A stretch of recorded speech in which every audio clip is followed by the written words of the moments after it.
Hello and welcome to the Awareness to Action Enneagram podcast that focuses on our distinct approach to this amazing system of understanding human nature. My name is Mario Sakura, coming to you from Philadelphia, and I'm joined by Maria Jose Munita. Hello from Santiago, Chile. And Tamer Zanati. Hello from Cairo, Egypt.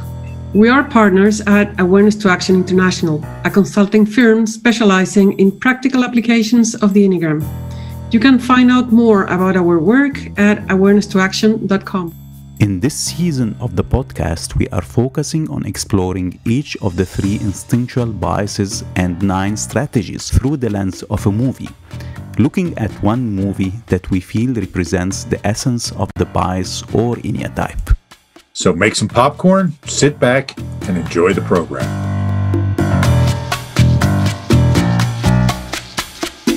Hello, everybody, and welcome to this episode of the Enneagram in a Movie podcast. I am Mario Sakura. I'm here with my associates, Maria Jose Munita. Hi, Mario. Hi, Tamer. And with Tamer Zanati. Hello, Maria Jose. All right. Good to see you. So we are going to be talking in this podcast about the movie The Breakfast Club and the navigating instinctual bias. Last time we talked about the movie Saturday Night Fever and talked about the transmitting domain. If you haven't listened to that yet, I encourage you to go back and do so. But we're going to move on. Very different movie here from Saturday Night Fever. And what we're trying to do with this podcast is help to explain the 3 instinctual biases and then the 9 strategies, the Enneagram types, through the lens of one movie that we feel captures that theme. Most people, when they talk about this instinctual bias, refer to it as the social subtype or the social instinct in the Enneagram literature. We're going to talk about why we don't use that terminology and why we use the term navigating instead. And again, we're going to describe the navigating domain through the lens of the movie The Breakfast Club. Maria Jose and Tamer, thoughts about the movie The Breakfast Club before we get started? Actually, I think it represents really the navigating domain in the way that we describe it in Awareness to Action approach. So somehow I feel that when you present what is the description of navigating domain and then talk about the movie, it would be very clear. Actually, it would be like a representation of what we will present. The movie is different. I mean, it's different than the type of movies that you watch. Yeah, but actually, I found that it's very insightful because it's really about people, and throughout the movie, it's very interesting how you see the revealing of the information about the dynamics between the different characters. So it's very interesting. How about you, Maria Jose? I have to say that I had never heard of the movie, but I really liked it. So I'm glad I watched it during this podcast. I agree with Tamer. It truly represents navigating, not only in what they show, but as a navigating spectator, it kind of unfolded to feed my need for understanding what was going on, who these people were. And I could see myself not being part of that group. That's kind of like a cliche, but immersed in the movie, wanting to know more about the characters and trying to guess things about them and trying to figure out how their lives are. And so it just caught me in that way. All right, great. Thank you. So for any of our listeners who've been living under a rock for the last 36 years since this movie came out, The Breakfast Club, I'm teasing Maria Jose. How old were you, Maria Jose, when this movie came out in 1985? 10? Okay, yeah. So and you live in Santiago, Chile. So it's not surprising that you may not have seen this movie. I know you have movies in Santiago, Chile, and can access this just like anybody else. My point is that it's a very U.S. kind of movie, and it's very much a movie of its time, I think. One of the things, for example, that was very popular in movies of that era comedies was kind of the music video montage, right, where all of a sudden a song starts and people start dancing and that sort of thing, right? That happened, I think, 4 times in this movie. So it's very much a movie of its time, and it's not a movie that people in the U.S. don't do that. No, we don't. No, and we don't ride horses and wear cowboy 6-shooters and that sort of thing, right? So, yeah, I know. I hate to bust the illusions of life in the United States here, but this was a very influential movie at the time, right? So, 1985 was directed by and written and directed by John Hughes, who was a huge filmmaker in the 80s. He wrote many famous movies such as Home Alone and all the sequels. Directed a lot of great comedies during that era, and then sort of disappeared. As time kind of came and went, but he was very influential during that period. The movie actually was selected for preservation in the United States National Film Registry by the Library of Congress as being culturally, historically, or aesthetically significant. Okay, so it's not just a quirky sort of thing. It is recognized as kind of an important film in the history, at least of the U.S., if not the rest of the world. Tell you what, before we go further into The Breakfast Club, let's talk about the navigating domain. Okay, let's give our listeners kind of an understanding of what the navigating domain is.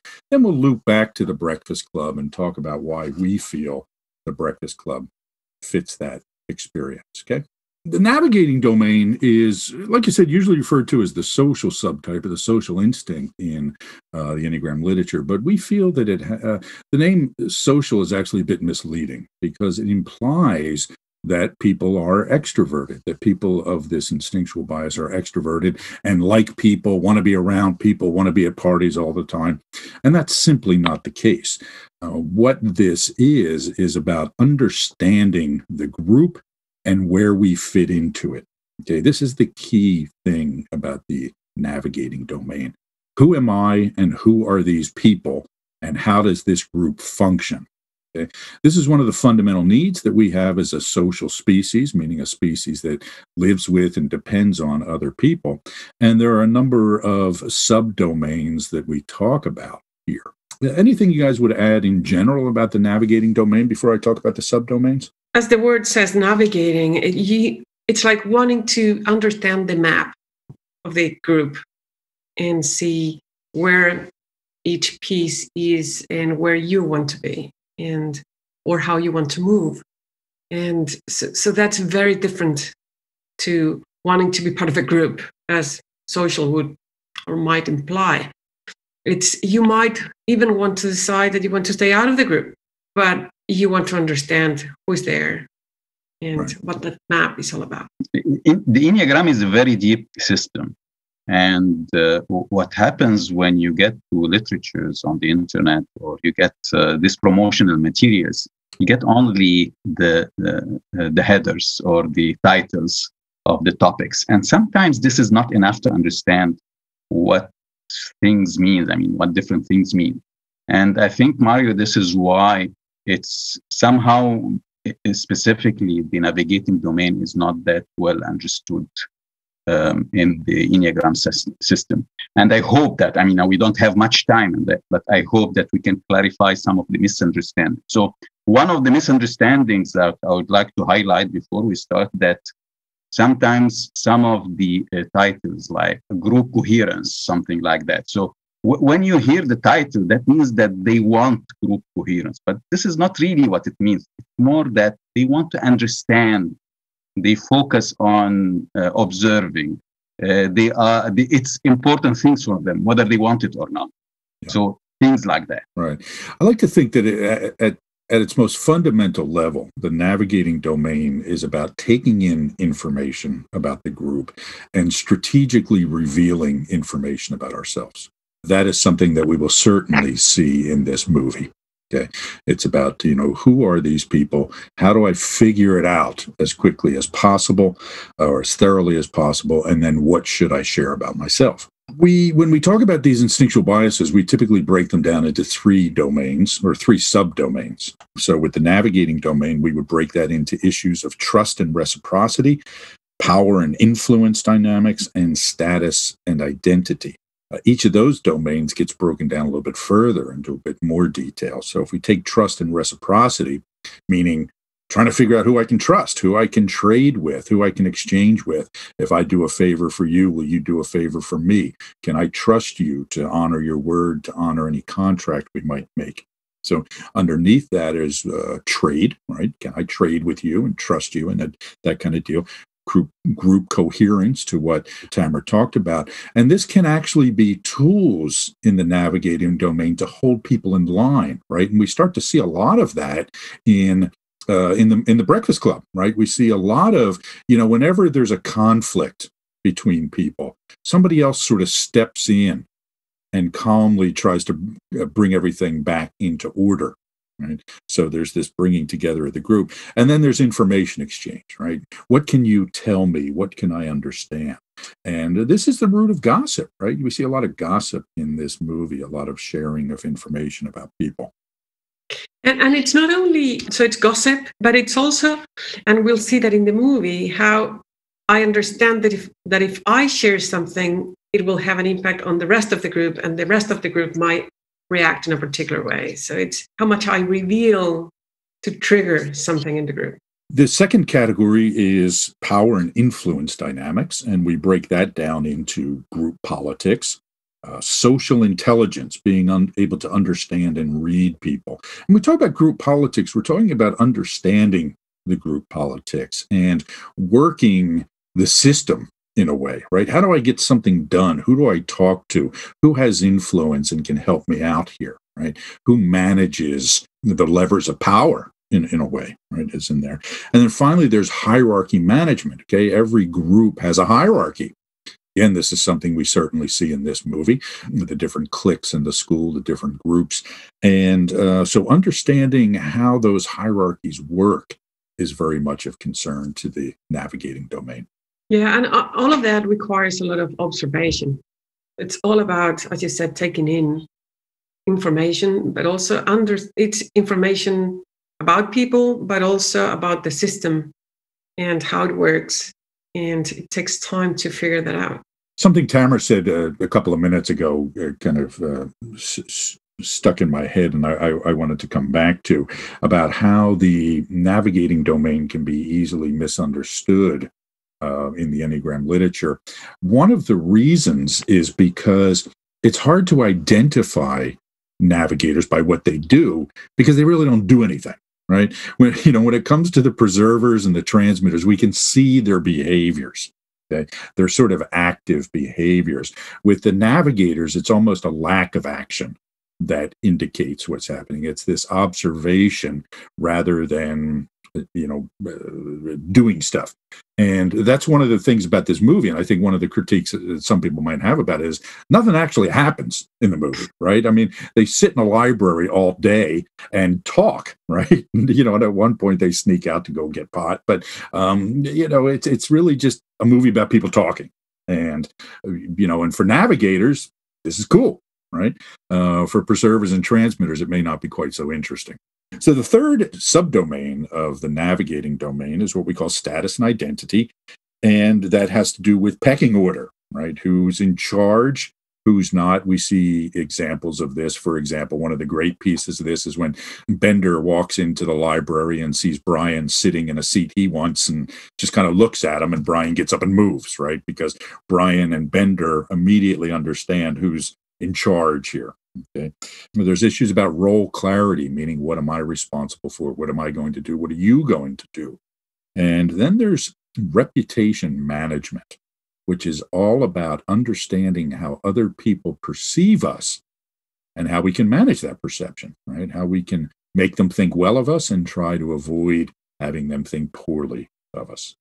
It's very important. I guess maybe we said that in the previous episode, but it's important to repeat it again, that the instinctual biases are about our focus of attention. So what comes as priority when we notice things, or we get when we put the importance on things, this is more important than that. And that does not mean necessarily that we are skilled in this area. We can be skilled or we can lack skills, but still it takes a part of our thinking, and it affects our behaviors. So it can, I mean, if your skills, I mean, a navigator, skillful navigator would notice things and act properly. Non-skillful navigator would notice things but act non-properly or not successfully. So it's very important to notice this part, I guess. Okay, Maria Jose, anything you would add about the navigating domain before we start talking about the Breakfast Club? So for me as a navigator, it was interesting. I'm not sure how preservers and transmitters react to the movie. And I guess we can guess here with Tamer being a transmitter, but not sure about preservers. I mean, I can give you my reaction if you want. Go ahead, Tamer. Go ahead. My first reaction was that it's boring. That was my first reaction. But I mean, since I'm taking it seriously because of this this episode, so I had to really get it done until the end. I mean, by midway, actually, I started to get interested because I started to get insights. There's a dimension of curiosity where you see that the character's identity is revealing bit by bit. This is a kind of suspense in really wanting to know who they are as per the whole movie theme. So this is my reaction to the movie, Maria Jose. Yeah, and I think that's pretty consistent. We have some sense of what people thought of the movie in general, right? If you look at the Rotten Tomatoes aggregation of critical evaluation, it gives it an 89% score, meaning 89% of all the reviews aggregated were positive about the movie. The audience score, meaning people who saw the movie and liked it or didn't like it, is at 92%, which is pretty high. So it was a pretty popular movie. A couple of other interesting things about it. It was made on a shoestring budget. It was $1 million, which even though that's 1985 dollars, it's still not that much money for a Hollywood movie. And its initial run in the theaters made $50 million, which is a pretty good return on investment for that $1 million. Now, so in case you haven't seen it, The Breakfast Club is about 5 kids in a Chicago area high school who are, for various reasons, serving detention on a Saturday in the school library of Shermer High School. The description of it on IMDb says that beyond being in the same class at Shermer High School in Shermer, Illinois, Claire Standish, Andrew Clark, John Bender, Brian Johnson, Allison Reynolds have little in common, and with the exception of Claire and Andrew, do not associate with each other in school. In the simplest and in their own terms, Claire is a princess, Andrew is an athlete, John is a criminal, Brian is a brain, and Allison is a basket case. So they're setting up these sort of stereotype characters in the movie, and they're very clear stereotypes. But one of the interesting things is that we start to see that the stereotypes are only that. And as they reveal themselves, they start to see how they have much more in common than they would have thought otherwise. But one other thing that they do have in common is a 9-hour detention in the school library together on Saturday, March 24th, 1984. This was something that was interesting to me. In the beginning of the movie, they actually established the exact time, date, and location of where it was happening. Right, which is a very navigating thing to do. Where is this? Right, it's Shermer. It's Shermer High School. Then the exact morning. They even give the zip code of the town. Is this a real location?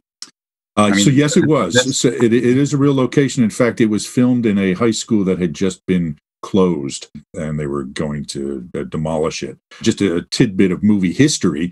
John Hughes, the writer and director, right after filming The Breakfast Club, filmed the movie Ferris Bueller's Day Off using the same high school and the same crew, even though a different cast of characters in the movie. Although Emilio Estevez's brother, Charlie Sheen, also appears in Ferris Bueller's Day Off. So a little bit of trivia there. Now, they are under the guidance of Mr. Principal Vernon, Richard Vernon, or Dick, as John Bender calls him on occasion, who is supervising from his office across the hall. They're required to write an essay titled, "Who Do You Think You Are?" It's supposed to be at least 1,000 words. At the beginning of those 9 hours, if they indeed planned on writing that essay, they probably would have write something close to what the world sees them, right, as their stereotypes, but according to the description, they find and uncover commonalities about themselves and a perspective on the world that they all share. I talked about the Rotten Tomatoes scores, but there are some interesting reviews that I found online, some positive, some negative. One of the negative ones was, taking place almost entirely in one room, The Breakfast Club is the kind of movie and the kind of play that's hardly seen anymore, and good riddance. Okay. A more positive review is, Hughes understands adolescents as well as anyone who has ever made movies about them, and he has a fluent way with young actors.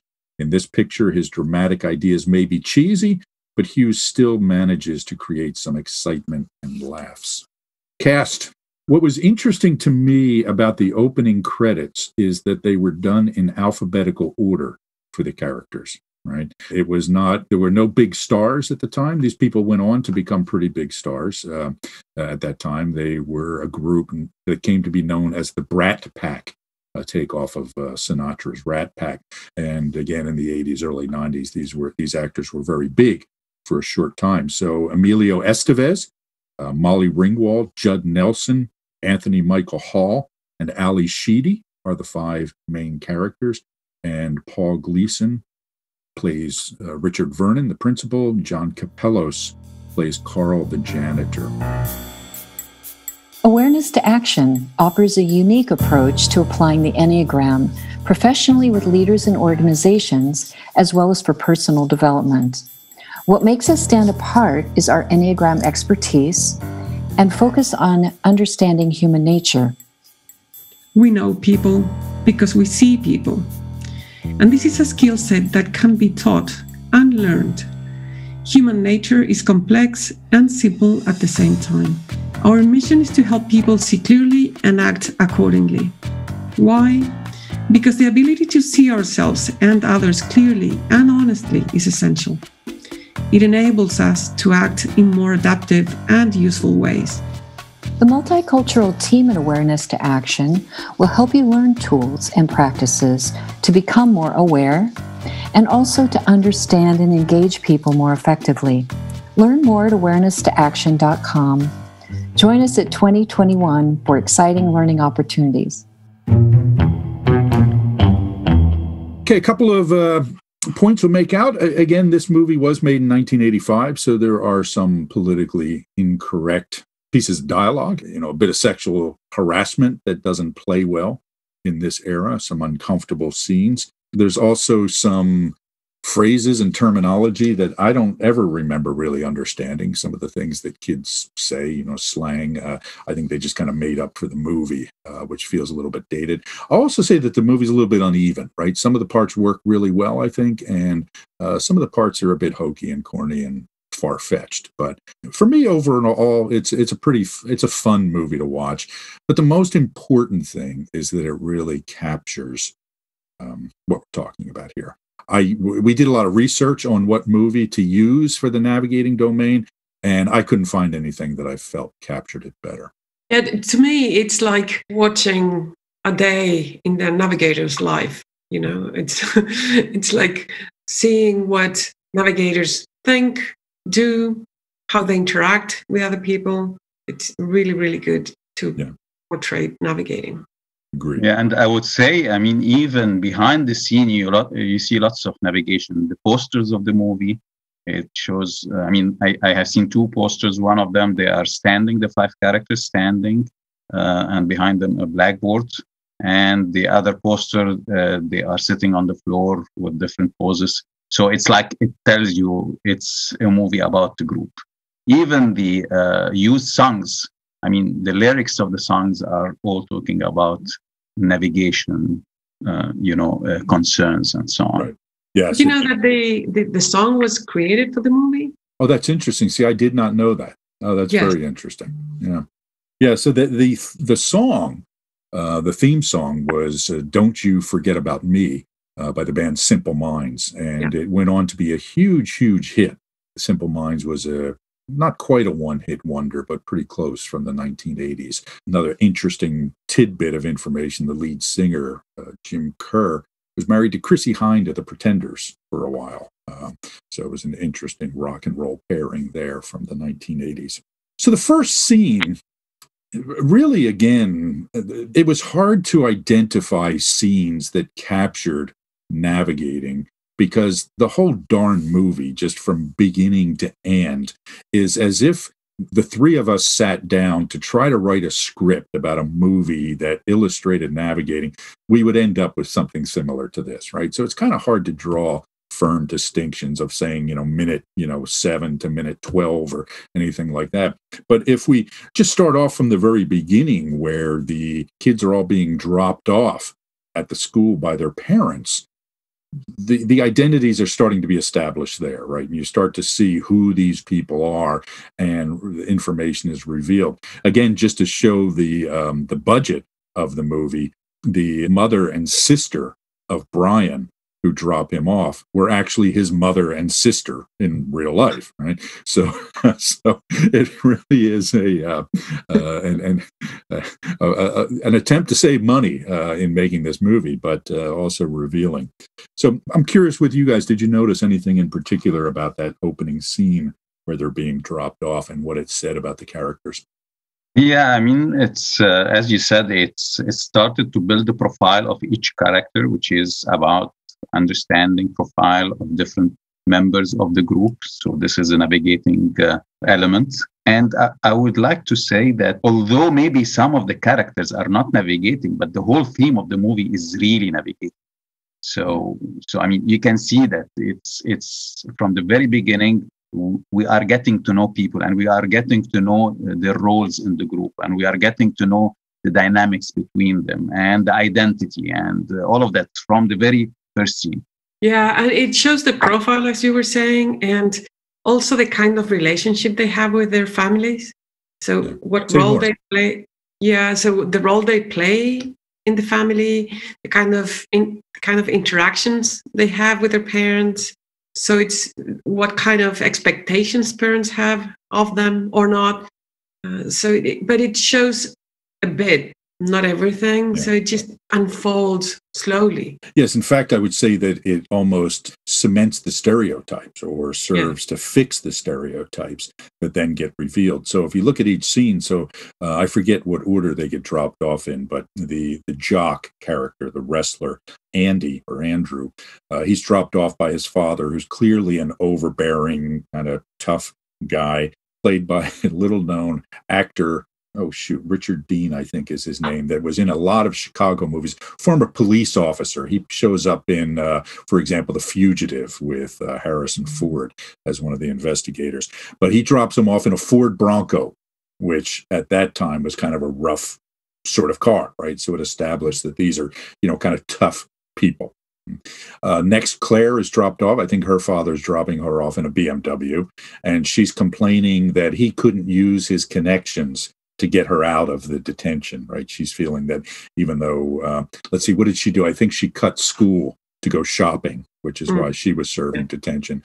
And, she just thought this was completely beneath her. Andy was played by Emilio Estevez. Claire is played by Molly Ringwald, who also in 16 Candles, another movie was very similar in spirit to this.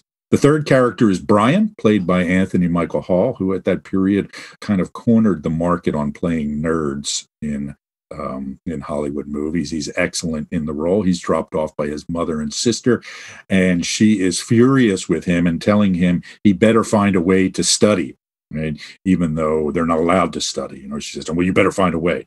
And the expectation clearly set up is that he's the straight A student who, is getting a lot of pressure from his family on that.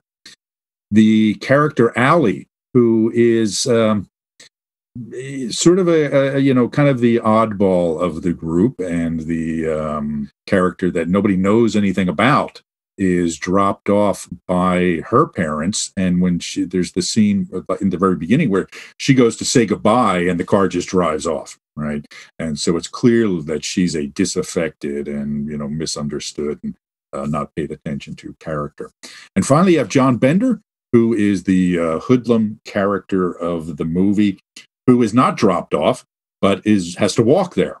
And again, that shows something about his relationship with his parents, meaning that it's, at best non-existent and abusive at worst, as we find out. What I like about this scene, that it establishes something that the cultural background of each family is shaping somehow the identity of the character, and then the actions and the dynamics that will happen later on in between the different characters. I found that as I watched the movie the second or third time to get ready for this podcast, that I started thinking of the families and the relationship with the parents as just a stand-in for society in general, right? And as all the students talked about the expectations of the parents, I think that could easily be extrapolated into how young people feel society wants them to be and what it expects of them, and how difficult it can be to figure that out and find their own place in it. That's what all these kids are trying to do. How does this world work? And how do I make some sense of it? How do I be, somewhat successful in my interactions with the world? Not in a monetary or professional sense, but just figuring out how to get through life. Yeah, and how to fulfill other people's expectations, and how they're not feeling seen, I think, by the people around them. And that's kind of painful for them. Right. Yeah. One more thing, and I would like to take your reactions to this thought, which is basically the whole movie is about teenagers, and teenage period in life is really about understanding who I am, what identity am I shaping, what is my relationship to my peers or my family or to the society and so on. So somehow taking this bunch of teenagers brought this the whole navigating overarching theme to the movie. How do you react to this thought? I would agree, right? I think that the adolescent period is this period where we're trying to figure out, who am I and how do I fit in? And again, that is all with the navigating stuff. It's not to say that every teenager is navigating. It's not to say that only navigating needs are addressed then, but it's a very significant time in life in these terms, right? How does the world work? Who am I really as I'm starting to gain some independence from my parents?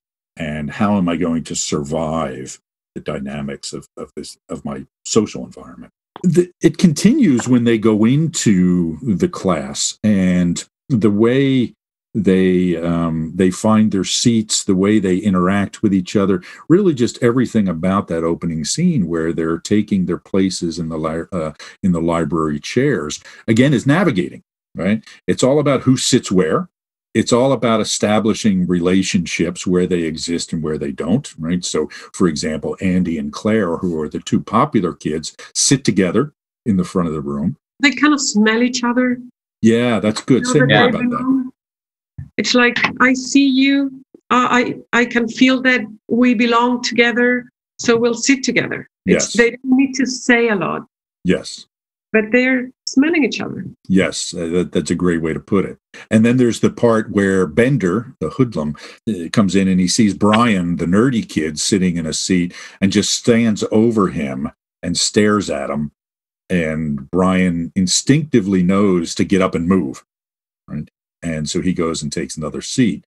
And then, of course, at the last minute, Allison comes bursting into the room and sits off in the back corner, turned the other way, away from the group. Yeah, and somehow the way they have their seats for the whole movie represents somehow their roles into the dynamics of the group. So the stars are in the first row, the outcasts somehow are at the last row, and Bender is like in the middle, like trying to shake the whole dynamics and so on. So this, I think it took some thought from the screen playwriter to really come up with this ranking or this places for seating.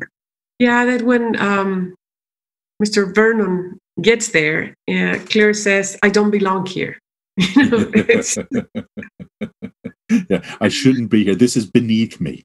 Yeah. Yes. I look around and it's like, Yeah, I'm not part of this group. Right. So this is interesting. So when we pick these movies, our goal was to establish the theme rather than focus on particular characters. Okay. So as we said before, not every character is going to be of the instinctual bias or the Enneagram type that we identify. But let's take a minute and talk about how we see each of these characters, right? Whether we think that they are navigating or not, and if we have any speculation on what their Enneagram types might be. I have my opinions, but I'll let you guys share first. So first of all, what thought? How many of these folks do you think are navigators? I think more than half. More than half. Okay. Right.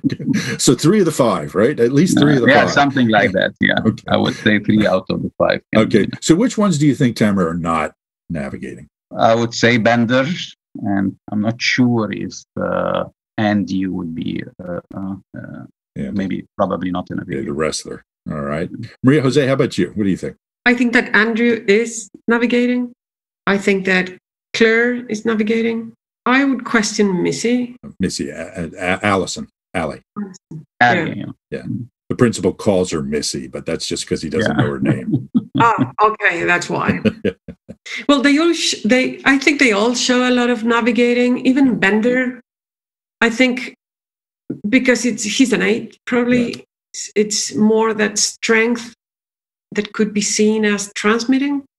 But there's something in Bender that it's more strategic, more like he's kind of waiting what to do next, and then he does it. But yeah, I could buy that he's navigating as well. Yeah.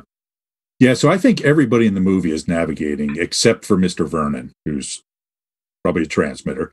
So, and I think too, I'm going to speculate on the Enneagram types here. So I think that Andy is probably a navigating 9. One of the things we find out about him is that he does what people tell him to do, right? He doesn't assert himself. He kind of behaves in a way to please other people, which is his sort of critical problem.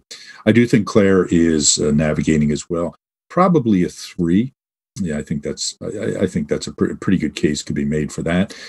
Brian, I think navigating, I think he's probably a 6. It would be easy to jump to the conclusion that he's a 5 because he's a nerd and he's, a brainy kid, but very much a 6-ish sort of energy to me, and a lot of anxiety and so forth. I think Allison is a navigating 4, clearly a quirky character and playing into that whole stereotype. And I do think that Bender is a navigating 8. Even though there's a lot that looks transmitting there, I think that's having a little experience with navigating 8s. I can tell you that that's pretty much what they looked like around that age. More about that. Say more about that. Yeah. Well, I'd say that in high school I was probably more Brian than I was Bender, but I'm exaggerating there. But I think shortly thereafter there was a lot in Bender that I could relate to, and particularly around this need to establish dominance everywhere he went. Right. I mean, very much an 8-ish sort of characteristic. But to your point, Maria Jose, even though, he was dramatic in his appearance and all that sort of stuff, the clothes that he wears, the overcoat, the denim jacket, all that sort of stuff, that was very much a look back then, right?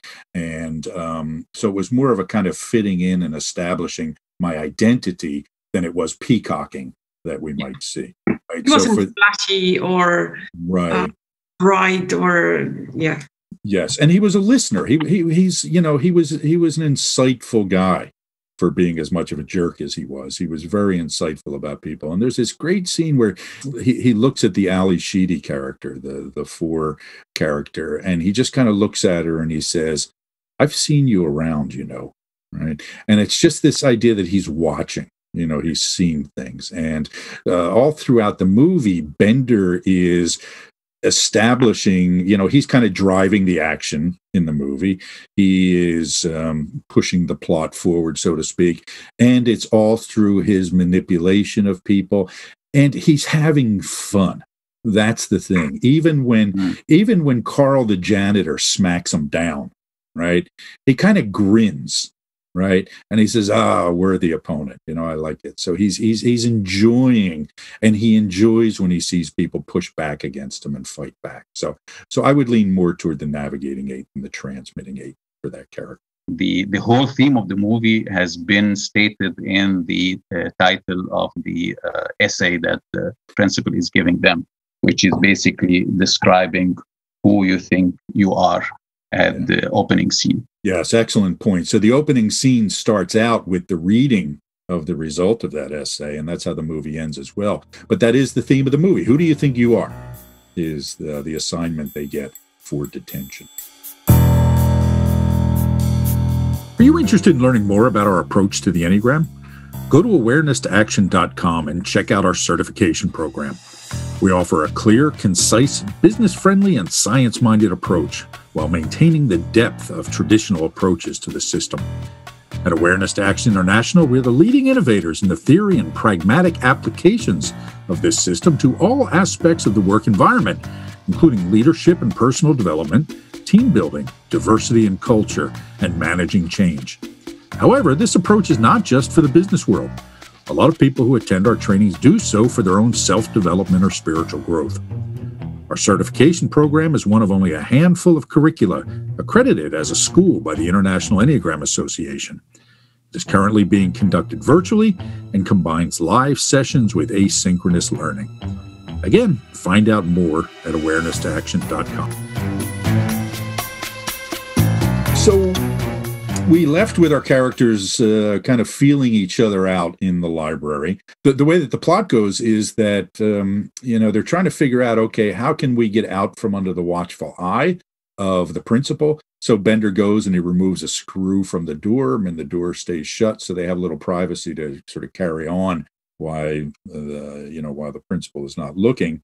And then they go through a series of sort of establishing shots of the characters, particularly around the way they eat their lunch when it comes to that.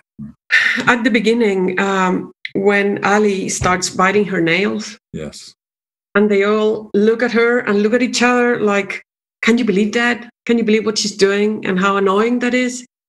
And it's all the time like that, like all these mores, social mores, all these things that they immediately react to when they're being kind of not followed.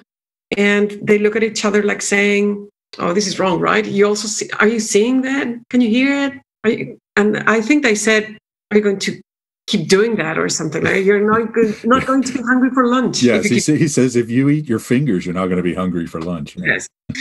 So that was very interesting because that's very navigating. It's monitoring who is following the group rules. Yes. And to keep the group in line. Yes. Yeah, and to your point that this keeps on repeating in many scenes in the whole movie, maybe small gestures or looks at each other and so on, and sometimes in really dominating some scenes at the end, but it's like keeps on repeating the whole movie, kind of judging, assessing and judging and evaluating. Yeah, that is certainly one of the fundamental things to note in this movie when it comes to understanding the navigating domain is the importance of nonverbal communication, right? Of watching, observing, and kind of sending messages through facial expressions. We see a lot of this. And again, as I watch the movie, again last night, one of the things I noticed, for as over the top as some of the scenes are, right, for as silly and over the top, there's some really wonderful acting in the movie, in these subtle little moments where you can see the changes of facial expressions, right? Somebody will start telling a story and people will start out smiling, and then you can see as they get into the story and pain starts to get revealed or pain starts to get inflicted on other people, how the facial expressions change in very subtle but telling ways. Okay? So again, very much a navigating activity. So the opening scene, again, probably the first, I'd say 25, 30 minutes of the movie is establishing who these characters are and exposing them, if not really revealing anybody yet. And then the next scene I wanted to talk about is the scene where they go on their little journey to get the pot out of Bender's locker. Okay, so they sneak out of the room when Mr. Vernon went into, I don't know, he took a walk or something. And so they sneak out and they start wandering through the halls and they go to Bender's locker and they get into an argument. They see Mr. Vernon and they realize that they have to get back quickly. And they start getting into a power struggle over leadership of the group, right? To this point, Bender has been the leader, but Andy decides he's going to step up and insist on taking a different route back to the library. So there's this interesting little political and power dynamic that goes on here. And do you guys remember what ends up happening after that? Well, Bender was right. Yeah, Bender was right. Always listen to the 8, darn it, especially when you're doing things that are wrong. The funny thing to me was to see how kind of they didn't know why they were following him, but they were following him. And when Andy says, let's go that way, and he was wrong, and then Bender takes responsibility and saves them, and he kind of goes to scream around school so that the principal catches him and the others can go back to the room, to the library. That was interesting. Yeah, I mean, it's. I think lots of navigating happened in this scene as well. So it's like assessing who should be the leader from every member of the group. So and building on their observations on who's really the star. Maybe they did this decision of following Andy. But as to your point, it's. It was not necessarily the best decision, but it shows how they took the decision. Yes. And even Bender not asserting himself so much that he would force them to go his way, it says a lot. Yeah, and that shows, if we just look at the subtype, the navigating 8 tends to be the 8 that is most apparently consensus building. Yes, thank you, Maria Jose. I was struggling for the word there, right? So they at least give the appearance of building consensus, okay, and willing to compromise, even if it's rare and for only short moments, okay? But it is an interesting point, and as I was thinking about this, I couldn't figure if it was coming from the 8 or for the navigating about this idea of self-sacrifice, okay, that Bender goes through, right? But it is an interesting dynamic. Yeah, but I think it has to do with reciprocity as well, because when he took the thing out of the door and he left that small room that he was left in, they saved him. They protected him. Mm-hmm. They hid him from the principal. Yes, that's a really great point that I'm glad you brought up, because this is what happens when Bender does take the screw out of the door. They're all really upset, right? You're going to get us into trouble, all that sort of thing. But when the principal comes in and starts yelling at him, they side with him. So they're establishing their tribe. And even though I don't know you people, and I probably don't like you people, we're in this together. Yes. Which is something we see in the navigating domain. So they become their own little tribe. And we see a great example of that sort of tribalism that we see in the navigating domain. A really good observation. So you saved me, I'll save you now. Exactly right. Yeah, excellent point. Excellent point. The other thing we see in the scene in the basketball gym with Bender is the first appearance of the relevance of footwear in this movie. So you might remember that Bender, somehow or other, all through the movie, he was wearing these work boots, and one of them had a bandana about it, and his shoelaces were untied. So it was very much establishing who Bender is through his footwear. But somewhere he found sneakers, right? And he was, I think, in that scene where the principal comes in, he's wearing one sneaker and one boot, and then he takes off the sneaker and leaves it in the middle of the gymnasium floor as they walk out. And there's that shot with just this one sneaker in the middle of the floor, which is interesting because, again, there's this theme of footwear, and this indicates sort of this lone character almost, right? Of, in the middle of nowhere. Am I reading too much into this, do you think? No, I was going to read it more into it. Go ahead, yeah. Yeah. It's our podcast. We can do that, right? Yeah. You play sport, you wear sneakers, It's like you don't wear boots when you're playing sports. Right. It's kind of this thing about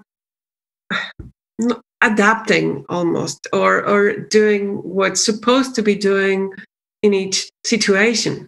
you know, and not maybe supposed, but I could decide to do the opposite. But but I decide what I'm going to wear in what's in each situation. Yes. So go ahead, Tamara. You going to say something? Yeah, I would like to agree, and even showing Bender as personality in a total mess. So it's like he's doing it halfway. It's like one shoe is the sneaker, and the other one. So it's like still, I really want to somehow adapt. I might not adapt fully, but somehow I want to be halfway there. Yeah, I think that's basically, again, if we want to keep reading into this, it's saying, I'm still going to maintain who I am, right? Even though if I have to conform in some way, right? So I'll wear one of these sneakers, but I'm not going to wear two of them. I still get to say who I am in this sort of way. So the reason we talk about footwear is because one of the things we notice, particularly in the requisite music video scenes, is the director would zoom in on people's footwear. And we talked about Bender's boots already. Claire, the princess, was wearing, very stylish leather boots, right, for the time. Andy was wearing kind of the classic plain white, nondescript jock sneakers for the era, probably New Balance or something, which are now referred to as dad sneakers. Okay, so, and as somebody who kind of came of age around that time, I went through my New Balance period as well. What's his name? Brian is wearing blue and yellow Nikes that clearly were not picked because they matched the rest of his clothing, right? They could, they were just something that probably his parents paid, bought for him to wear. And I don't know if you noticed it, but there's a scene where Brian gets knocked over and you can see his socks, and his socks don't match, right? I think one's yellow and one's red in the stripe. So again, sends a message about Brian and who he is and how out of touch he is with his physicality. And then finally, you have Allie, the what I think is the Navigating Four, who's wearing the kind of standard beaten down old Chuck Taylor shoes, which establish who she is. But this comes through a number of times in the film. Oh, there's also a couple of comments about shoes. At one point, Brian is talking about how his mother doesn't like him wearing other people's shoes, which comes up sort of out of nowhere. And then there's another scene where he asks Ally Sheedy if she's going to be a bag lady who stands around talking at walls and wearing men's shoes. Again, shoes and identity are a big part of this, kind of like Miller's Crossing and hats for you movie nerds out there. Maybe someday we'll find an excuse to talk about Miller's Crossing. Yeah, I'm talking about Allie because we haven't said much about her, but the fact that she's a compulsive liar, it's a bit about kind of what do I want to say about myself to other people, and how I will adapt the story depending on who I am with. I'm not saying that navigators are liars, but they do not say all the truth. They say the part that you think fit best. Yeah, like I said in the beginning, it's about the strategic unveiling of information, right, or uncovering of information, which leads us into the third scene, which is kind of the final set piece, and they're all sitting around. They've been smoking pot, and they're starting to talk about what they did to end up in this situation of being in detention. And they all start to tell their stories. And it starts off with Allie lying about being a nymphomaniac. And they start to sort of gang up on Claire about whether she's a virgin or not. Andy reveals that the reason he is in detention is because he was picking on a weaker kid and taped his butt together with athletic tape. And there's a really touching exchange there between Andy and Brian, when Andy asks Brian if he knows the kid. And you could see that Brian is imagining himself in that kid's place, right? Because he's one of the nerds that gets picked on by the jocks like him. And you can see this tension establishing. And this is one of the things that happens in this scene. While they're revealing themselves, they see these tensions and hostilities and the anger and resentment about things that they had said earlier in the movie starts to come out, right? So there's this big sort of messy conversation that happens. Yeah, and I think that it starts with more generic questions to kind of fill the waters. Like, what would you do with $1 million? Yes. To get to know people to.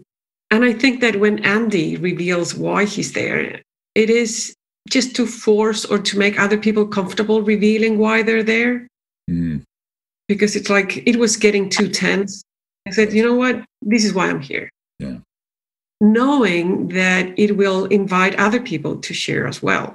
I think that's how I saw it. And in fact, when looking at that scene, I realized that I do that all the time without being aware of it, or that's the intention, but I do it all the time. It's like, I know that I will make people feel more comfortable if I share something about myself, will lead to them share what they're struggling with. Yeah, I think the script is very well written. I mean, it makes it feel, realistic somehow.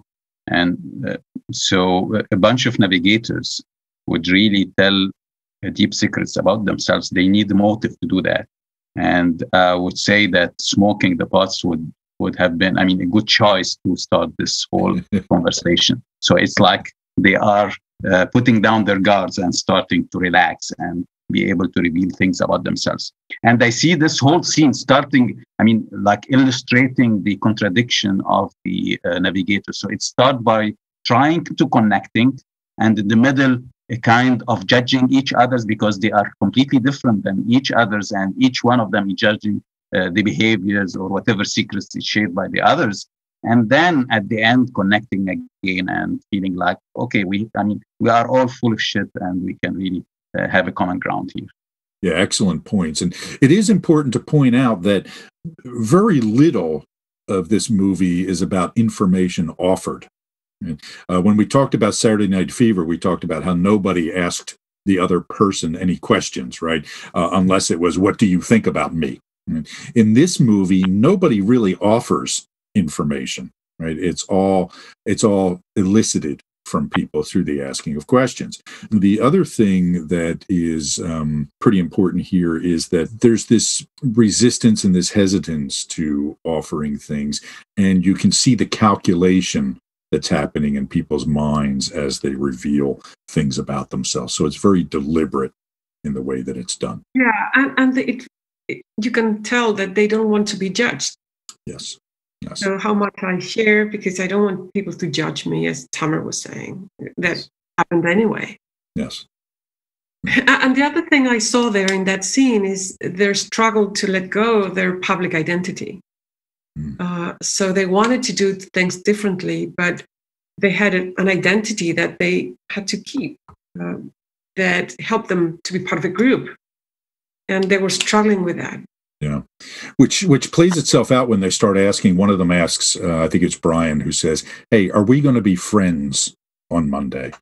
And Claire looks at him and says, "No, we're not." Right? It's no, you're missing the point here. Me and Andy are the popular kids, and if we see you, we're probably going to ignore you, and that sort of thing. And so you wonder, right, what would really happen there? But it does talk about how much our group identifies us and how attached we are to our social groups. And even though we might stretch out of that on occasion, we do tend to go back to our tribes in a way, right? So it's kind of a sad moment. Now, I think that they work by having the two, couples sort of pair off. They try to break that divide. But come on, really, how long do you think Claire and Bender are going to last as a couple, right? Maybe 10 minutes. Okay, so that's just not going to happen. And the same with Andy and or Alice even Andy and exactly. A girl that eats Captain Crunch cereal breakfast or sandwiches for lunch is probably not going to fit into his world all that well. The other thing, Maria Jose, you pointed out a really important point about this. Andy sort of, or Tamer as well, about Andy breaking the tension in the story by revealing himself. And that happens a lot throughout the movie. Whenever there's tension between two people, somebody else sort of steps in and tries to de-escalate by sharing something about themselves. And not trying to argue them out of it, not tell them, hey, you stop this, you stop that, but sort of revealing something about themselves to take the tone down a little bit. I think that's done really effectively. And I would say this is playing on the trust dynamics. So maybe I can bring some elements to the discussion here that bring more trust so it can de-escalate the tension. Yeah. This is a really good navigating technique of exposing something about myself to manipulate other people, right? The writer Truman Capote, who was famous for a book called In Cold Blood, where he got these two murderers to really reveal themselves about what went into the murder, was asked one time how he gets people to open up to him. And he said, I tell them some horrible story about myself, of some awful thing that I did or some awful thing that happened to me, and it makes them want to reveal things to me. So again, it's very much a strategic manipulation that navigators are pretty effective at. Yeah, another dynamics happened in this scene where they started to talk about their parents and how the relationship between them and their parents, and they started by how different they are from their parents. And then after some discussions, they found out that they are almost like their parents. So it's all of kind of to comparing between me and my parent, and no, like we are. It's understanding the similarities, the identities, the dynamics. Right. Yeah, excellent point. It is all about this separation. I am not like you. I find my own identity by showing how I am not like you. And as I was watching that scene, I was just kind of chuckling and saying, yeah, good luck with that, kids, right? Right. And again, if we go back to my idea of the parents being a stand-in for society, there's this idea of I'm not going to be the 9-to-5 kind of guy. I'm going to be different. I'm going to, live my life a different way. Not that many of us end up doing that. So we've covered a lot of ground here. The one thing that we haven't really talked about yet, I guess maybe the final thing that we'll talk about for this podcast, is the role of Carl, the janitor. Are you interested in learning more about our approach to the Enneagram? Go to awareness2action.com and check out our certification program. We offer a clear, concise, business-friendly, and science-minded approach while maintaining the depth of traditional approaches to the system. At Awareness to Action International, we're the leading innovators in the theory and pragmatic applications of this system to all aspects of the work environment, including leadership and personal development, team building, diversity and culture, and managing change. However, this approach is not just for the business world. A lot of people who attend our trainings do so for their own self-development or spiritual growth. Our certification program is one of only a handful of curricula accredited as a school by the International Enneagram Association. It is currently being conducted virtually and combines live sessions with asynchronous learning. Again, find out more at awareness2action.com. Okay, so in the first part of the movie, maybe in the first 45 minutes or so, they're sitting in the library, and in walks a janitor named Carl, who was a graduate of the same high school some years earlier. In fact, in the opening scenes, a real subtle thing that most people will probably miss is that he is identified as the person of the year during his senior year at that high school.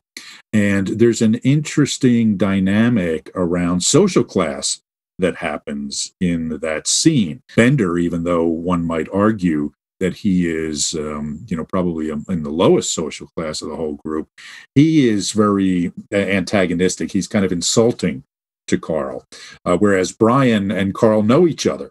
And with Andy and Claire, they probably wasn't even registering to them that the school had janitors, right? I mean, they probably didn't even notice he walked in when he did. Okay? But Carl, again, very much captures this idea of navigating.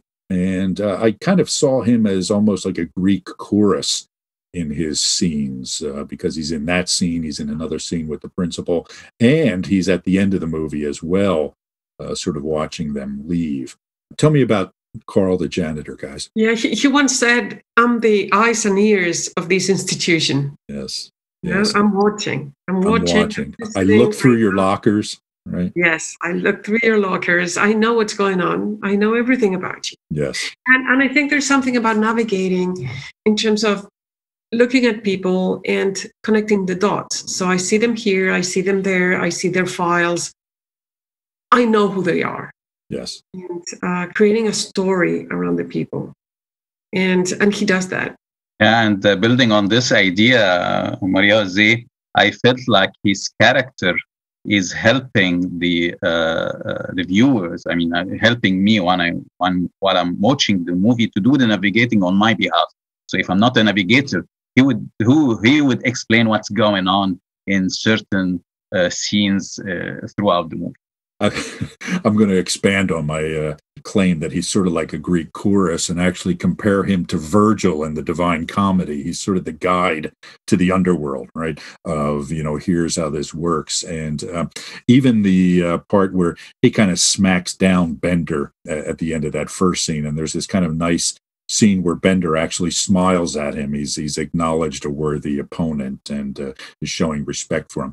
Then there's the next scene with Carl and Principal Vernon, where Carl finds him snooping through private files, which he shouldn't be in a file room, and they start to have a conversation. And they start to have a conversation about life. And you guys have any comments on that conversation?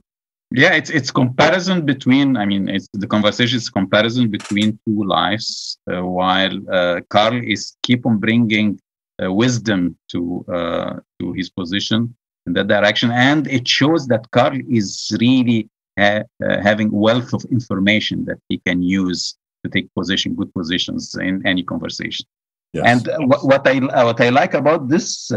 Really, I mean, from the other side, from the principal, the two sentences that he said when he said, "These kids will take care of me in the future," and this is what is scaring me. This is one sentence he said. Yeah. I wrote down this. I guess Carl is the one who said, "We are all pretty bizarre," because when the principal said, "This is bizarre," he said, "We are all pretty bizarre." It's like telling him, I know lots of secrets that I know that we are all bizarre. Yeah, Carl sets perspective in that conversation, right? He also uses that information strategically, and he extorts $50 out of Principal Vernon, so in order not to tell that he caught him snooping through the files. Carl is kind of I'd say the moral center of the movie, right? I mean, he has perspective and on life that the other characters don't have. Go ahead, Maria-Jose. It's interesting that he knows what those files are, Right. I think Carl spent some time with those files as well, probably. Yeah. Just be cleaning, and he knows what's in that particular kind of place. So that's interesting that he just knows things and uses that information. And it was also curious to me that he's been watching Vernon as well. The principal, and he says, you started like this and you stayed doing this because of that. So he kind of understands his trajectory. A couple of things we haven't talked about is the relationship between the navigating domain and the two other domains, the transmitting and preserving domain. What we find when we work with people is that there's a pattern of expression in these domains that's pretty consistent. The navigating domain for navigators is what we call the zone of enthusiasm, right? It's what people get excited about and what they pay attention to. The transmitting domain is what we refer to as the zone of inner conflict. And the preserving domain is the zone of indifference, right? They just don't pay a lot of attention to it. The only scene that has anything to do with the preserving domain is the lunch scene. Right. But even that is used to establish the characters, right? It has nothing to do with preservation or health or nutrition or anything like that. It's just an excuse to reveal who these people are a little bit more. The transmitting domain is a zone of inner conflict. It's like for navigators, there's this little transmitter that wants to come out, but only with the pod it came out. So they just let themselves loose only when they smoke, after they smoke. Otherwise they were just more restrained. And with the preserving, we could also say that writing the essay, the kind of 1,000-word essay, was more of a preserving thing, like more detailed. And they all said, why don't you do it, Brian, for all of us? Yeah. Tamer, is there anything you would say about that part? Yeah, I mean, the whole movie, can show that it's a contrast of preserving. So it's, no structure in the process, no planning whatsoever. Things that just leads to each other's, and yeah, I mean, it shows that this is not an area of interest of the whole group. Yeah, agreed. Even when they have to go to the bathroom, it's really just an excuse to get up and move around, right? You can tell going to the bathroom is besides the point. It's just another navigating activity for them to take. Okay? And I agree with you, Maria Jose, about the transmitting piece of it. It's when Andy does his kind of whatever that is, right, that he does after he gets high. It reminded me of, some sort of bird ruffling their feathers by doing this sort of, ritual dance of, showing off, which is kind of a transmitting activity. All right, good. Yeah, even when they are sharing their secrets, you don't find you don't find lots of transmitting in the secrets that they are sharing. Right. Yeah. Nobody's bragging about anything, right? Nobody's showing off in that scene. Yeah, even when Andy's dancing, he's not paying attention to how people react to it. He's just doing it. Right. Yeah, it's this expression of energy that comes out. Sure. So we've covered The Breakfast Club. Our podcast is almost as long as the movie itself, but this has been fun. So thanks to the two of you for your insight. If you haven't seen the movie The Breakfast Club at this point, I encourage you to watch it. It's a good movie. And again, if you really want to understand the navigating domain in a fundamental, visceral way, you won't find a better illustration of it. I find that this is probably, of the three instinctual domains, the one that's least understood in the Enneagram literature. And I think a big part of that is that most of the people who've written books about this are not navigators, so they don't quite get it from the inside. Right? So watch The Breakfast Club and join us next time when we talk about the preserving domain, and we're going to talk about the movie Castaway with Tom Hanks. Thanks for being here, guys. See you. Bye-bye. Thank you all. You've been listening to the Awareness to Action Enneagram podcast. Thanks for listening, and we hope you'll join us for the next episode. In the meantime, if you've enjoyed the podcast, we ask you to go to wherever you get your podcasts and give us a review. Visit us at awareness2action.com and follow Awareness to Action on social media.